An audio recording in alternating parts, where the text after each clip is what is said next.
বন্ধুরা, আজ 14ই ফেব্রুয়ারি, প্রেম দিবস। জীবনসঙ্গী হিসেবে যাকে সারা জীবন পেতে চাই, তার হাতে হাত রেখে প্রতিজ্ঞা করার দিনই হলো আজ। একজন যখন আরেকজনের হাত ধরে বলে, আমি থাকবো সারা জীবন তোমার সাথে, যে কোনো পরিস্থিতিতে।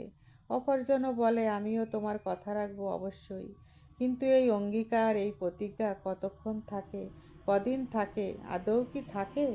2025-এ যার হাত ধরে প্রেম দিবস পালন করলো, 2026-এ আর একজনের হাত ধরে সেই একই কথা বলছে, যেটা 25-এ বলেছিল। 25 থেকে 26-এ আসতে আসতে কটা হাত ধরেছে, কতবার হাত বদল হয়েছে, তার হিসেব কি আছে? নেই। তাহলে বলা যেতেই পারে, আজ তুমি তো কাল অন্য কেউ। একজন কখনোই চিরস্থায়ী হতে পারে না। আজকালকার ভালোবাসা ক্ষণস্থায়ী। সকালে ভালো তো বিকেলে ব্রেকআপ, কাল আবার নতুন অন্য কেউ।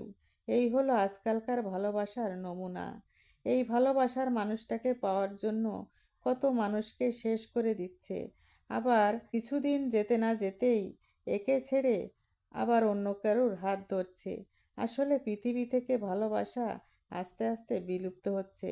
আর মানুষ যেটা করছে, এটা ভালোবাসা নয়, লোভ আর লালসা। এগুলো মিটে গেলেই ছুঁড়ে ফেলে দেয়, চা খেয়ে ভাঁড় ফেলে দেওয়ার মতো।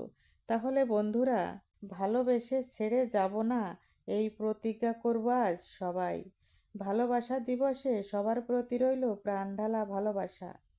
গল্পটি যদি আপনাদের ভালো লাগে, লাইক, শেয়ার, সাবস্ক্রাইব করবেন এবং পাশে থাকা বেল আইকনটি অন করবেন। ধন্যবাদ সবাইকে। ফিরে আসছি পরে একটি নতুন গল্প নিয়ে।